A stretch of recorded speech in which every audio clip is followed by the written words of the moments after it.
people like to think about their bodies in their own ways, and that's totally fine. And then I thought, okay, well, what's the unifying term? It's people. If I were to write a book about overall health and there was a chapter on kidney disease, if you didn't have kidney disease, you'd be like, oh, that doesn't apply to me. You would know. And so I just thought, well, why don't I just say people? Because people are smart. They know if it applies to them.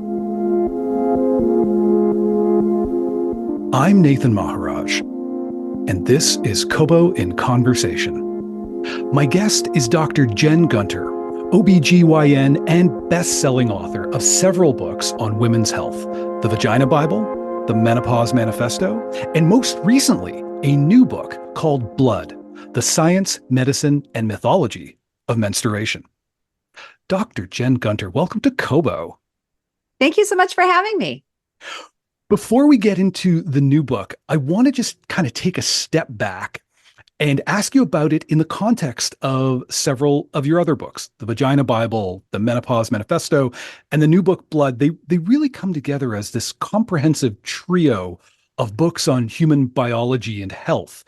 They also, if anyone's seen the covers, they are quite fetching, sitting on either your actual shelf or the virtual shelf of your Kobo library. Did you conceive of them as a three-part project from the start? No, I never do. I have no great plans. Everything I do, it's just like, oh, this seems like the next step. So no, it wasn't conceived as a trilogy. It was really, I wanted to write the Vagina Bible because I was angry at all the myths and misinformation. And then, that book, was doing well, and my publisher offered me a 2-book deal, and I had no idea what I was doing. So I said, sure, I'll take a 2-book deal. And I knew in my head I wanted to write a book on menopause, so that was great. And I was like, I'll figure out the next book when I come to it. It was sort of like, third book, generic book on women's health, like as kind of like the place filler. And so that's how I came to write the 3 books. And it was after I'd finished the first 2 that I kind of realized what the third one would be. How did that come to you? How did you the way I wrote the question clearly did not anticipate the way you would answer, because what I was going to ask was, why tackle menopause before menstruation? Yeah, no, the sequence of events would be the other direction. Absolutely. So I tackled menopause first because I was on book tour for the Vagina Bible. And, when you're in a room with a whole bunch of people talking about vaginas and vulvas, is a very safe place. People feel they can start asking questions. Mm-hmm. So what happened at every single stop was there'd be questions about vagina, and then the menopause questions would start. And many of them were unrelated to the vagina. And this was happening over and over and over again. So I'm like, okay, this is clearly this is the gap. I was unaware that there was such a gap in menopause knowledge.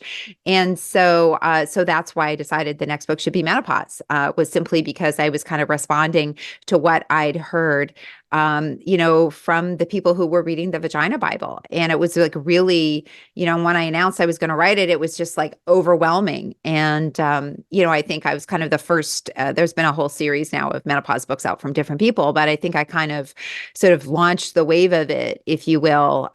And so that it was just a response to what readers were saying. And it's the same for Blood. In many ways, it was a response to questions from people on social media and other people. And I was like, well, how do we get to a place where there's so much misinformation about menopause? Well, if you don't know a lot about the cycle to begin with, that's not a great place to start, right? So that we pin down the timeline correctly, you're on book tour with the Vagina Bible. Are you at this point? Are you signed to do more than one book? So they, I guess they kind of had an idea that it was going to sell well. So they, I should have waited till after it came out. But so I signed a 2-book deal, kind of before it came out, Mm-hmm. with kind of like, basically generic book A and generic book B. I'd mentioned menopause, I'd mentioned different parts of gynecology, but I hadn't really pinned it down. Mm-hmm. And then it was pretty clear on book tour what it needed to be. That sounds like such a gift, to have the audience tell you what, like, it also feels like I mean, I don't know how much of a planner or a by the seat of your pants type person you are, but if you are a by the seat of your pants type person, this is reinforcing of all kinds of terrible habits. Well, the sad thing is people don't always want what they need, right? Mm, Like people are, there's all kinds of really boring health information I think people should have. I mean, it's probably really dry and maybe I could figure out a way to make it fun, but it's not going to sell. Like in mm, the same way, like if I wrote a book debunking functional medicine, it wouldn't sell very well because the people who believe in functional medicine aren't going to buy it. And the people who don't believe in it already know that, right? mm, So even though it's like it would be like a really needed thing. So you kind of have to listen to what people are interested in. And fortunately, what they were interested in matched with something that I was interested in writing about. So yeah, I was lucky. I mean, I've never had any like plans for my writing career. My medical career has been very planned out. I was going to do this, all planned out ahead. So I'm mhm, exactly, kind of where I thought I would be career-wise based on all my planning. But writing was just something I kind of started and then it just kind of grew organically. And so it's been this kind of like if I think about medicine as like my house that I built with its plans, mhm, writing is kind of like the vine that's kind of growing around it, and I just kind of trimming it. Okay, you want to grow here, and which it is a big luxury to have another career, so you can do that, right? It's I didn't start writing books to put food on the table, so I was able to follow things that interested me, and I was very fortunate that they interested the public too. mhm. The introduction of blood is titled, and I'm quoting, "The menstrual cycle is the wheel that drives humanity." Yeah. End quote. And thunderous applause because it's it's a big idea. It's a really big idea, and it sets an image of procreation, of growth, of one thinks of the ascent of man, used Right. used in the in the not very useful term. Um, it's a positive and forward thrusting idea. Why did you want the reader to start there? Well, because that's kind of like the big idea for me is we don't, the menstrual cycle, if it didn't exist, none of us would be here. Like, not just because like our parents wouldn't have delivered us, but we wouldn't have evolved as humans in the way that we have. The big brains that we have, all of the things that we have, the ability to walk upright, all these things are in many ways related to the menstrual cycle. Certainly our big brains are. Human evolution demanded the menstrual cycle. So, other animals can curate their genetic resources because they have litters. So if three die, not a big deal. You got like Mm, another three, but we're different, right? We're not a giraffe. We don't need to drop an animal 8 feet and then, have it like stand up and walk, right? So we have these incredibly vulnerable babies that require intense resources to get to the point. And that's because they have these big brains, but these small bodies and they're neurologically underdeveloped. And so all of this is dependent on the menstrual cycle. And, so I think that it's important that we pay homage to that. And also, that's what makes it so enraging about everything being underfunded because it's like, this is like all exists because of that. So yeah, I wanted to start with that big concept. Like this matters to everybody, not just the people who have menstrual cycles. mhm. I was amazed to read that menstruation is it's so far from being a defect. And I think we think of it as a defect. We think of it as like it's a chore. It's this unpleasant thing that shows up every several weeks and kind of knocks people out of commission or just makes them feel lousy, messy, all these, you know, downer things around it. But it's so far from being a defect. And what it brings me to is the idea that the book is called Blood. And I think we think about blood, we think about menstrual blood, we think that it's bleeding, but it's so much more than that. Blood is just a small part of all that's going on. We can't unpack the whole book here, but I would love to if you could explain a little bit about the evolutionary brilliance of what's actually going on there and why it makes us so uniquely human. Yeah. So yeah, I mean, every animal has to solve the equation of making the next generation, and we all solve it in different ways. And humans have uniquely invasive embryos, they want to bury really deep because they want oxygen. You got to Mm. grow a big brain, need a lot of oxygen, right? They need that oxygen. And the problem is when you have a really invasive embryo, you need to be able to handle that. And so I told people to kind of think of the endometrium, the lining as like a catcher's mitt. It's like, okay, I'm the backstop. We're going to try to control this invasion so it doesn't go out of control. And there are times when it does go out of control to very catastrophic events, right? Mhm. Or catastrophic consequences. So that's one reason to have this very thick lining, which is called the decidua, is to handle the invasive human embryo. When we talk about an invasive embryo, if I understand correctly, it's because it's not the same organism as the organism whose uterus it's in, which is alarming to an immune system. Well, some of it is for immune system management, Mm. absolutely, because otherwise you would reject it like an organ that's not matched correctly, right? So part of the decidua is to make sure that the human body doesn't be like, hey, what the hell is this? Get rid of it. Mhm. So that's part of the job. The other part is making sure it doesn't burrow too deep, because the lining, the cells, the immature cells that become the placenta, they invade like cancer cells do. They're incredibly invasive. It's the search for oxygen, man. We got Mm. to get it. And so the decidua handles that. In addition, the decidua senses if the embryo is abnormal. And if the embryo is abnormal, it triggers a miscarriage very early on, so much so that you would just think it was your menstrual cycle. And that's why everybody's heard, 70% of pregnancies end in miscarriage. 70, yeah. And that's part of resource curation, right? So if you think about us evolutionarily and you think about the fact that it's 9 months or so for 40 weeks for pregnancy.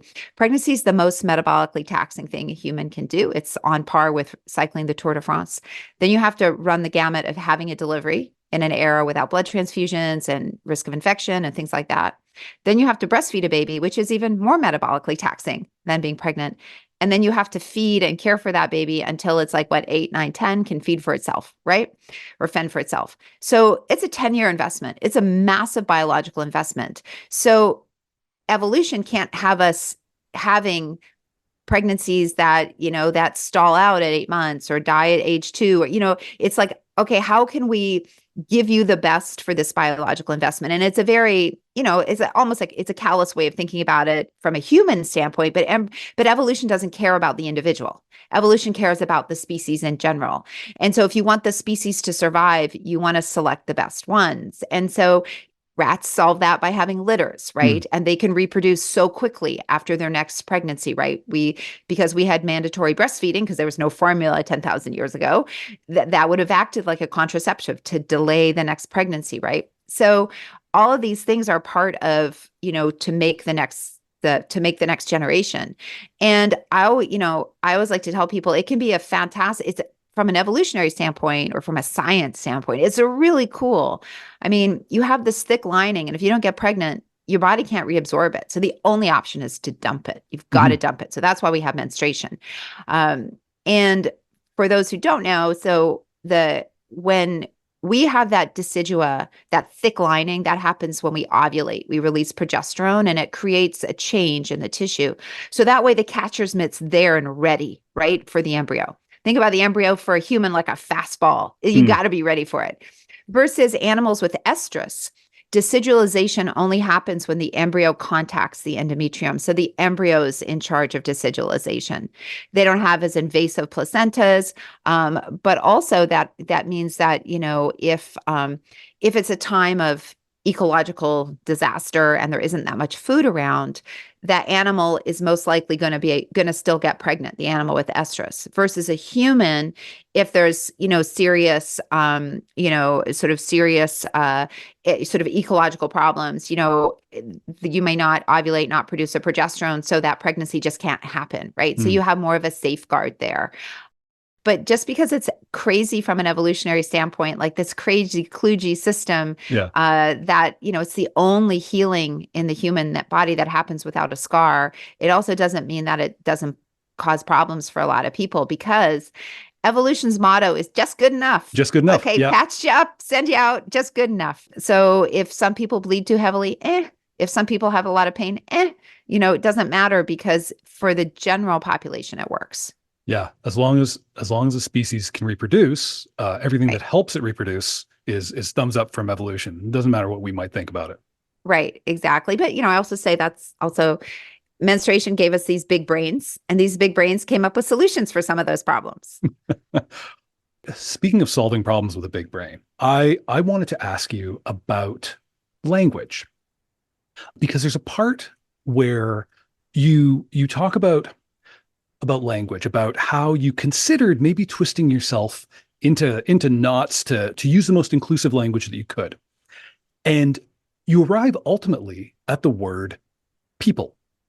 You write, and I'm quoting, I trust people who are reading this book know what sections relate specifically to them and which ones aren't applicable. I thought that was brilliant and so graceful for meeting that desire to be inclusive. It was a moment where you were able to just move on. And I felt as a reader, I was being carried along. As a man, I got to say, it takes some getting used to not having 100% of everything catered to me, but I managed. Um, did that feel like a challenge in the writing to find the language that would bring everyone along? Yeah, so I really think using the term people was a stroke of genius on my part. So I personally, when I hear it's important to be, so we have to balance two things. We have to balance being inclusive, but we also have to balance the historical oppression of women, right? It's not the historical oppression of people who've menstruated, it's the historical oppression of women, right? So I think Yeah. that you have to balance these two things. So in the book, I'm really clear. If I'm talking about the history of how we got here, I'm Mhm. using the word woman because that's how we got here. But if I'm talking about the medicine that I'm delivering, that absolutely has to be inclusive because we also have to think we don't want to, the thing about being a leader is not like recreating the past, right? Like you want to be like, hey, how can we move forward? And so for me, I personally hate, as I mentioned in the book, when people use like the term menstruator or, uterus haver, things like that, because like you're distilling somebody to a body part. Mhm. And if you like to refer to yourself that way, that's totally fine. But I just don't like it. And it's really interesting when you use that term in the office, it makes people kind of like, because then you're not thinking of them as a person. So it might look fine on paper, like in an article, but how it plays in the office is different. And then I started thinking about all these terms like ovulator and menstruator, and none of them work because you can ovulate and have had a hysterectomy. So then menstruator doesn't work for you. Mhm. You can have had your ovaries removed because of, ovarian cancer and have kept your uterus. And then ovulator doesn't work for you. So it was just sort of like, okay, but that's like kludgy, like for everybody. And then, we have to respect and include trans individuals and non-binary individuals. And also there's, just and people like to think about their bodies in their own ways, and that's totally fine. And then I thought, okay, well, what's the unifying term? It's people. And, I was thinking like if I were to write a book about overall health and there was a chapter on kidney disease, if you didn't have kidney disease, you'd be like, oh, that doesn't apply to me. Mhm. You would know. I would trust you to know, like, and you might read it because you're interested to know about it. And so I just thought, well, why don't I just say people? Because that like people are smart. They know if it applies to them. It's inclusive. It doesn't require me to do all this kludgy language. And hey, women are people. Mhm. So I don't know. I just felt like it was, I thought it just was so it took me a lot of thought to come to that. That was probably, um, I mean, I had written the book and, I was like, ugh, I can't say menstruator. And also too, as I mentioned, we don't generally distill people who identify as men to their body parts. We don't say ejaculator. We don't say, and then also some people use this term pregnancy capable. And I was like, I hate that, man. Like that means you're like, what? Like you're a walking womb? Like, I don't know. I don't like that. And then what if you're someone with infertility? Oh my God, wouldn't that like really affect you? So yeah, I'm like, people, man, people are people, like Depeche Mode said. Speaking of rock bands, you talked about the Decidua as a catcher's mitt. The thing I kept thinking of was, and as I actually explained to my kids over dinner just before I came down here to speak with you, was I was thinking more of like a hotel room, like it's ready for Motley Crue to stay there. Yeah. Yeah, you're all prepped. Except it doesn't. Except my metaphor doesn't work because we have to burn everything and throw it all out in the room if Motley Crue does stay there, Right. which is completely the reverse. It Right. Yeah. Because we only have to burn it if Motley Crue doesn't stay there. If Motley Crue exactly. stays, it's like, woo, party. We send everything to the Rock and Roll Hall of Fame, I guess, or something like. Yeah, exactly. So yeah, I mean, it's a good analogy. You can work with Yeah. it. You describe baseline discomfort of menstruation that even as the father of two children, who I've been with my wife a long time, I know menstruation's rough, but the way you describe that kind of baseline discomfort, the contractions going on, I honestly wondered how anybody shows up to work or school while menstruating. What I wanted to ask you, because you're a physician with a specialization in pain, I wonder how much do social forces, how much do you see those things acting on people's perception of their own pain? Well, pain is a very complex phenomenon because it's the only sense that human emotion is involved in, Mm, right? So it's because it's your perception of it. And a pain score for me of 8 might not be the same as a pain score for you of 8 or for anybody else.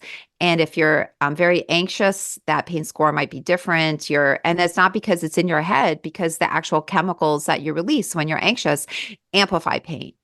Pain also changes your nervous system. And if you're exposed to pain chronically, it can increase your sensory perception of pain. These are real physiologic changes. Again, it's not in your head. So, pain is, I would say, it's probably the most complex of the senses in that way. And so you have that sort of innate difference.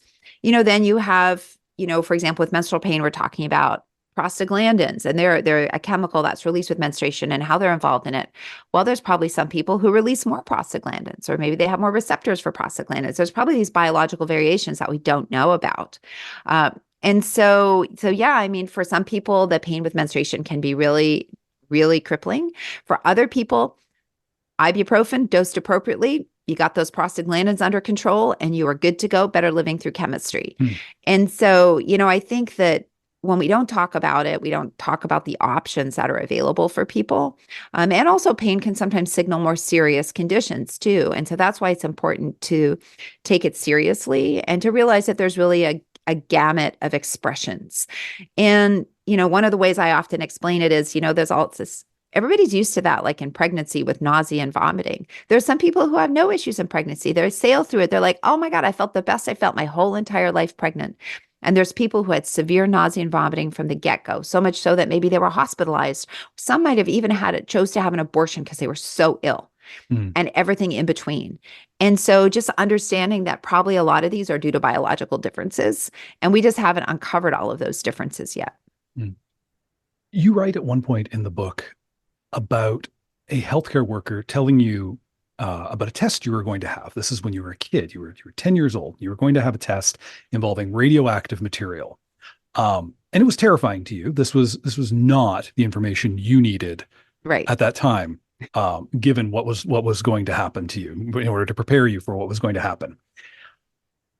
Is there anything a patient, a layperson can be prepared to do to ask certain questions, to listen for certain maybe types of phrasing, to know they're not getting the whole picture? Well, so in an ideal world, healthcare providers are adequately trained, they can communicate appropriately, and they have enough time in the office to do it. Hmm. Right. So I think there's those big issues, and none of those are problems I can solve. I can't, so I think there's that. I think that, we've for too long, medicine has focused on a very like patriarchal communication, and also not accepted that people are actually pretty smart. And if you talk to them, they will get it. As Hmm. you should be able to explain it. But then we also are combating forces of misinformation, which, didn't exist. When I was 10 and going in for my nuclear medicine scan, I hadn't watched videos on it on TikTok telling me even worse things, right? So now we have that as well. So we kind of have these other issues. So I think that ultimately it should be up to the physician. And we need to have more physician training and more time and more funding. But also, we need to have better education in schools because if people are going to doctor's appointments not knowing even basics about their own biology, that's a fault of the school system, right? Like if you don't know, I mean, most people don't know anything about the basics of menstruation graduating high school. That's a problem, right? So they also probably don't know the basics about how their kidney works either. But, your kidney's not like, leaking fluid onto your skin. You've learned how to control it. You could pee in a toilet. So I think that we have that issue as well, that people come without the basic knowledge. And so there's kind of this gap in the office. And that's kind of where I see myself as trying to bridge that gap. Because, if people come in with more information, then they know when they're hearing something's right or wrong. And if they're like, oh, wow. I mean, I have people tell me, I read your book. I went to the doctor's appointment. I said, I think I explained my symptoms. I used some of the words from the book. I said, I want this, this, and this. And the doctor was like, sure. And they were like, I went prepared for a fight and this was crazy. Like, and I was like, well, that's what happens now it shouldn't be up to me to like do that. But the fact of the matter is that's the way it is. So, I think that, and I think lots of doctors tell me my books help because it gives them analogies and other things to use for talking to patients. So I think it's kind of, hopefully narrowing that gap a little bit. Mm-hmm. I did notice that a lot of the debunking in blood, the thing you were debunking, the pseudoscience, the nonsense, really was dependent on ignorance, really solvable ignorance, basic anatomy. What I took away from especially this book was how attainable it is, how close at hand it really is. We each of us lay people are not that far from being our own kind of debunkers. Exactly. I mean, that's why we think that the most effective tool in combating misinformation is to stop and think. Just to stop. You got to stop and disengage immediately. Yeah. Because if you let it go, then it kind of sticks in your head. And also, if you're on social media, it tells the algorithm, if you watch the whole video to the end, that you want to see more of that. But yeah, because a lot of these things fall apart if you just pause and reflect. So another good example is that there's an ideal diet for the menstrual cycle. Well, so how did people in Iceland live if people in sub-Saharan Africa have the optimal diet? Or how do people in sub-Saharan Africa live if people in Iceland had the optimal diet? Like these peoples have different, like there wouldn't be any like overlap in their food groups, right? Yeah. Or somebody from Australia versus the versus, Wales, or somebody in Japan versus, someone in, Northern Canada. Like you're talking about humans are incredibly adaptive omnivores. And if there was an optimal food for fertility, we would have seen an explosion in the area where that food was available, right? Yeah. Like intuitively. Or you could accept the more realistic alternative is that humans are incredible omnivores, which is why they were able to spread all over the globe and use whatever they had. Because if, all the food that was essential for survival was in, the area of the cradle of civilization, no one would have ever left because they would all died. Yeah, we'd 100% of us would still be eating falafel, and I mean that's not the worst outcome. Oh, I'm really big into I want to do a chickpea world tour one day and go to all the different, because I just think the different things people do with chickpeas, like it's incredible. Chickpeas are fine. I like seeing everybody's variation on flatbreads. Oh, I want to write a book, Flatbreads of the World. Yeah, right. You got naan, you've got roti, Oh, you've got tortillas, you've got absolutely. oh my God, yeah. Every culture's got a flatbread. I'm like, It's one of the great technologies. It really is. It's amazing to me. It's like, everybody's got one. It's amazing to me, like that at one point in time, humans individually were like, like, yeah. No, I think flatbreads are, they're like, like a Rosetta Stone of humans and food. Yeah. I realize I called naan a flatbread. Naan will leaven a little bit. That's fine. Yeah, Anyway, but yeah, we know what we're talking about. We're talking about yeah, something you can roll up around something else that's also tasty, like exactly. We're talking about like non-loafs. non-loaves. Exactly. Speaking of debunking and the vast universe of bunk, I wanted to ask, how do you come across things that need debunking? Do you actively seek out new trends that the wellness industry comes up with, or does the nonsense just find you? Oh my God, it's a fire hose that finds me. I open social media. There's always 5, 10 DMs in my, Instagram. Is this true? Is this true? Is this true? Um, and I don't even go on TikTok anymore because it's just too much. I Mm. can't like handle it. But yeah, no, it's a fire hose. There's always a common theme. I mean, this specific food will help you. This specific supplement will help you. All of it's untested or this specific product. And, it's always people making a sale or people tying into purity culture, pure, clean, natural. And they come around. It's so crazy. They do come around in cycles. And it's like they'll be like everybody talking about one myth and then it goes away. And then, so one of them, which is ludicrous, is the concept of seed cycling. And what this means is the first week of your menstrual cycle, you're going to eat one kind of seed. The next week, you're going to eat another kind. And so it's the 4 different seeds. And it's like one of them is pumpkin seeds. It's like, really? So again, what did people do in Finland? Oh, too bad. You guys don't have pumpkins. You're done. You're done. It's so the amount of nutrients you'd eat from eating whatever, like a half cup or whatever of these seeds, it's like ridiculously small. It's ridiculous. The idea that the food you eat changes your hormones. It's not true. It's not biologically possible. And that was like a big trend about 2 or 3 years ago. And then it disappeared. And just this week, I've had like 3 or 4 direct messages about it. And it's a big like naturopathic thing. Like I blame them for a lot of this disinformation. Because I guess if you can't prescribe medications, you have no other alternative but to, come up with other stuff. So so it's coming around again. And I'm just like, yeah, it's really hard because I feel for people because influencers have influence. Mm-hmm. So you're hearing someone who you've trusted and they seem like they really care about you. And then they slip in the seed cycling nonsense. And then, you don't pause and reflect because they're an influencer. They've influenced you, right? Mm-hmm.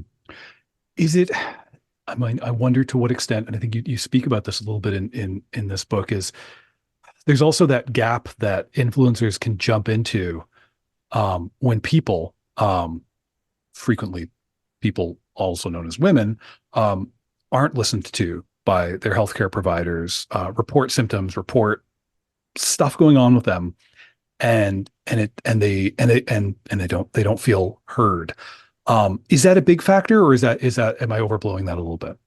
Oh, no, I think it's a major factor. Yeah. I think some of it's from communication issues. A lot of it's from communication issues. I think a lot of it is also from, we have gaps in medicine. I mean, much of women's health has historically been underfunded and understudied. So we have these gaps, absolutely. But these people who are coming up with like supplements or, whatever, seed cycling, they're not filling those gaps. They're exploiting them. Mm-hmm. And we know that fear and conspiracy theories get more page clicks. And so, these things are always sold or promoted. It's like something that they don't want you to know. It's a hack your doctor doesn't want to tell you. And I mean, so it's, and now that there's junk journals that people can publish junk studies and people don't know. I was reviewing a supplement from some doctor the other day and it looked like there were several junk journals in the list of references. So, it's a problem. So it's very hard for people to find out what's real and what isn't. And I wish I'm going to give you a quote that I wish was mine. It's not. It's probably the most genius quote. So it's from Dr. Ben Goldacre, and he writes a lot about disinformation. And I'm going to paraphrase it because I can't remember the exact quote. But basically, the answer is to make medicine do better. If there's a problem with the airline industry, the answer isn't to invest in magic carpets, right? Yep. The answer is to say, boy, yeah, like, okay, Boeing, you've got a problem because like there's a hole created in your plane at 12,000 feet. Instead of asking Boeing to fix their assembly line or wherever the problem was, hey, let's just roll out the magic. Let's fly on magic carpets. Like that's what a lot of this pseudoscience is. It's that level of ridiculousness, seed cycling. So the answer to your doctor not listening to your concerns about your menstrual cycle is not seed cycling. It's what are those concerns? What are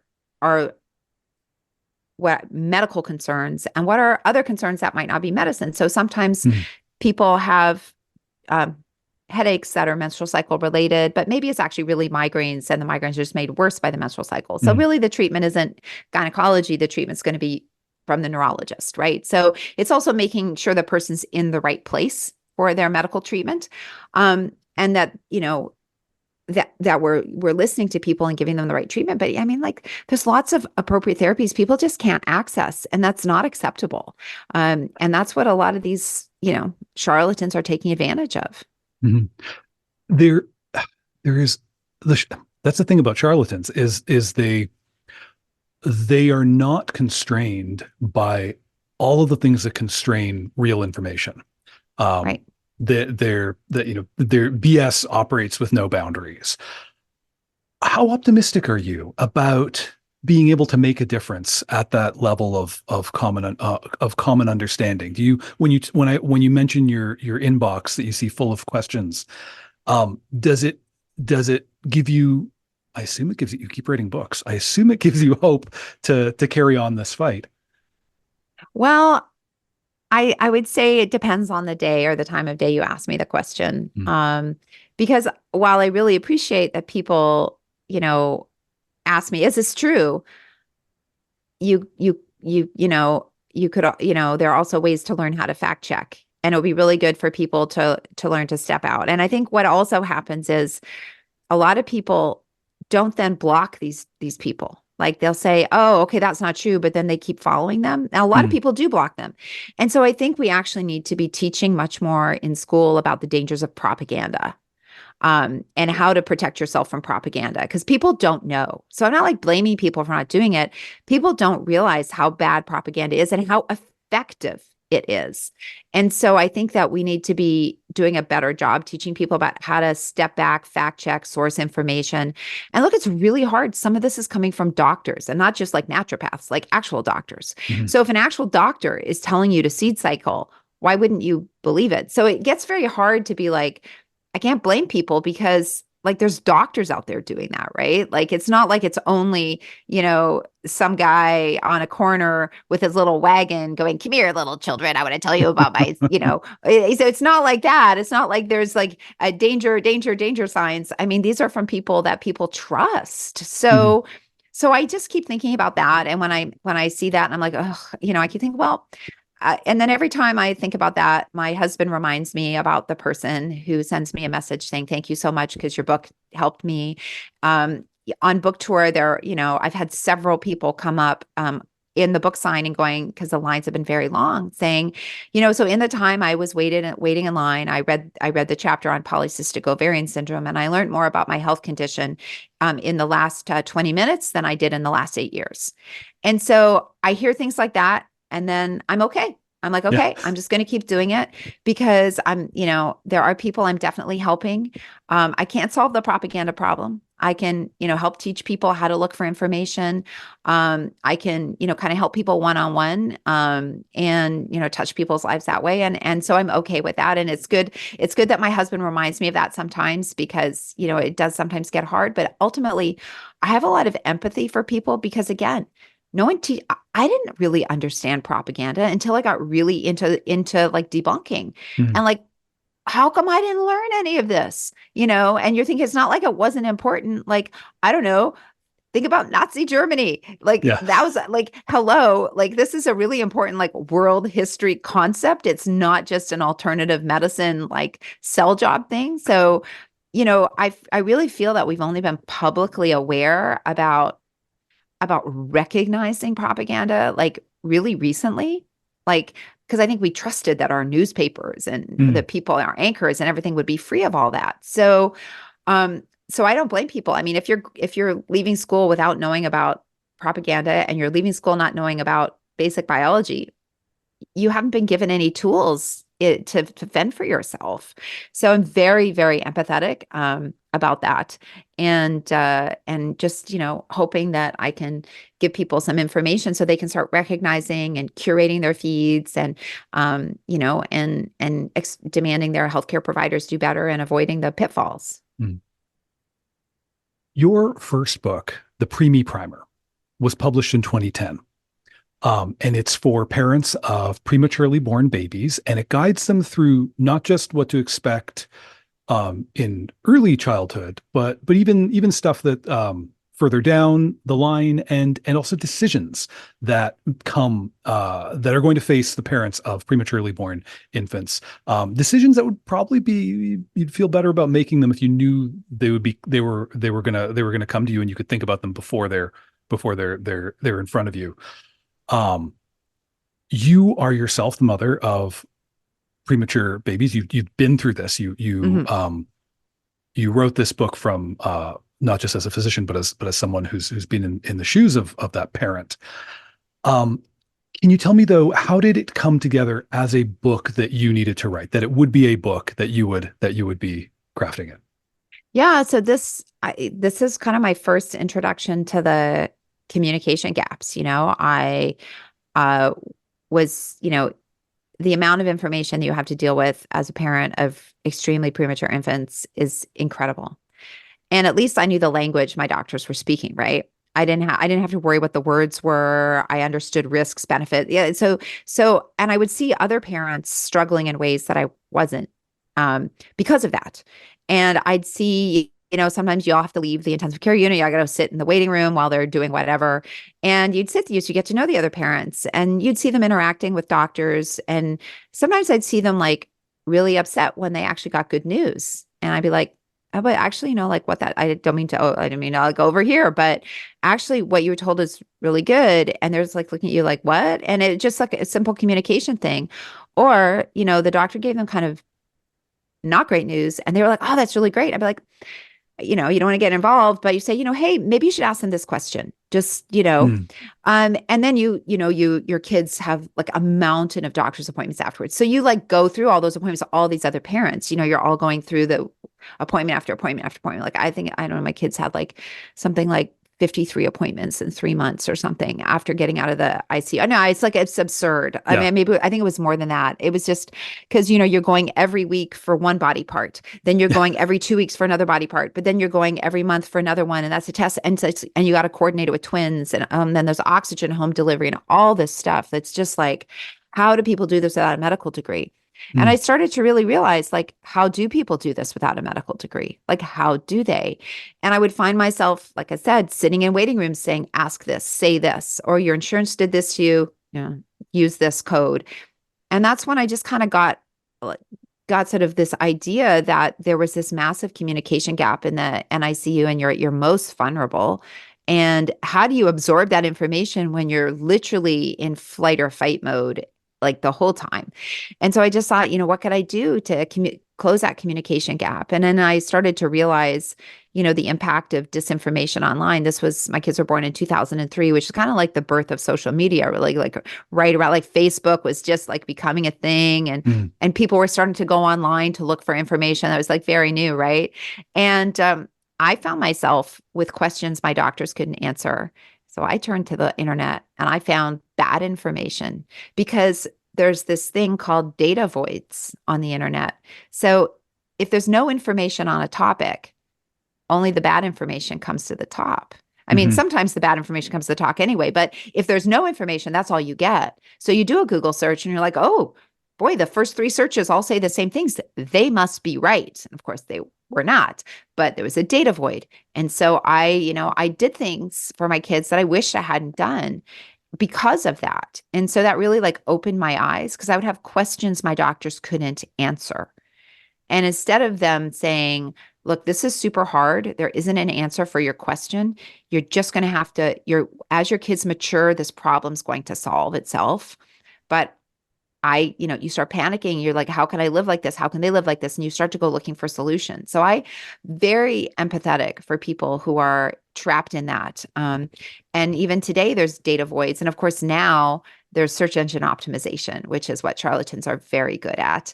So people don't realize, I'll have people say to me all the time, well, how come I couldn't find anything, they went and had a procedure they shouldn't have had that's mm, associated with complications. And I say shouldn't have, what I really mean is shouldn't have been offered to them, right? mhm. They have a procedure, they have a complication from it, and they'll say to me, how come I couldn't find anything about that online? And I'll be like, well, I've written a ton on that topic.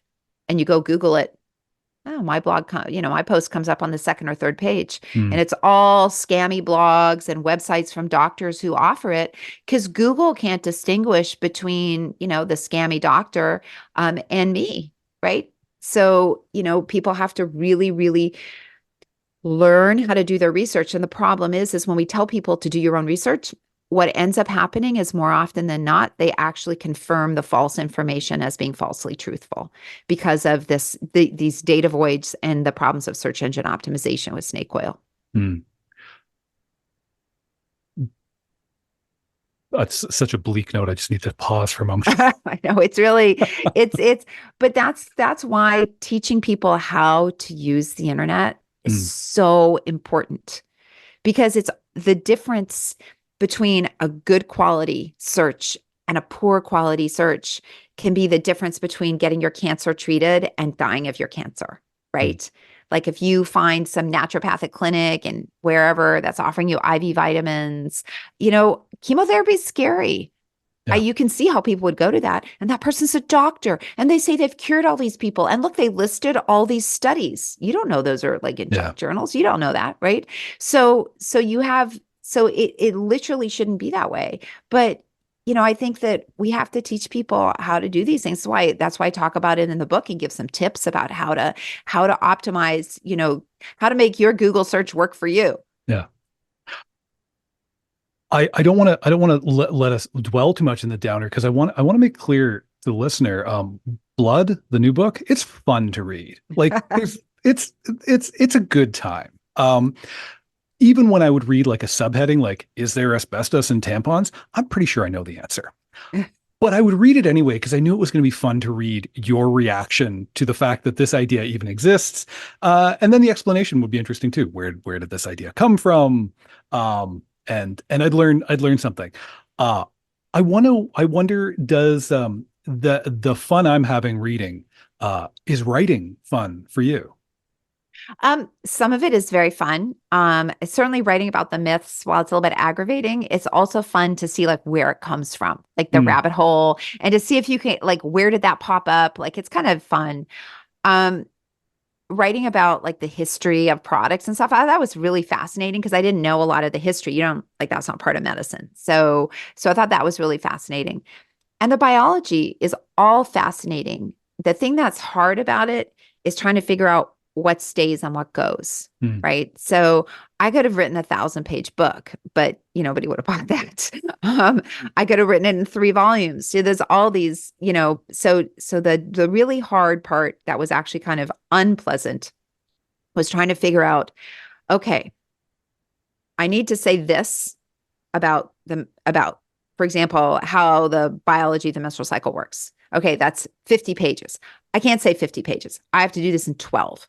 So what can I take out? What's an unimportant character? What can I merge together? What analogies can I use? And it's fun in the way that hard work can be fun when you're mm. done. Like you have a sense of accomplishment, like, wow, I like really, really wrangled that topic down. While you're wrangling, it's not necessarily so fun. But the end result is very fun or very gratifying. So yeah, so some of the really like, putting all of polycystic ovarian syndrome into one chapter, like I can write a whole book on that. So, it'd be like, okay, what's the knowledge people need to know? So when they walk into the doctor's office, they're at a higher level than when they went in. And to really think about that. And also, it's might be different for different medical conditions, depending on, are surgeries involved or medications involved or both involved? Like, how do you prepare people for that? So yeah, it was overall fun. But yeah, the wrangling was just a bit like, okay, I gotta really put on my thinking cap here. Well, it's a project well wrangled, and I'm so glad you wrote it. Jen, thank you for joining us. Well, thank you so much for having me. I have been speaking with Dr. Jen Gunter, author of Blood, The Science, Medicine, and Mythology of Menstruation. Find it and all of her books at Kobo in Conversations home on the web, kobo.com/conversation. There is a link in the show notes. Subscribe in your podcast player to catch every episode. And if you enjoyed this one, send it to someone who's happy to hear from you every 29 days or more frequently than that. Yes, I said 29. The joke works if you read the book. You got to read the book. Kobo in Conversation is produced by me, and this time it's also hosted by me, Nathan Maharaj. Thank you for listening.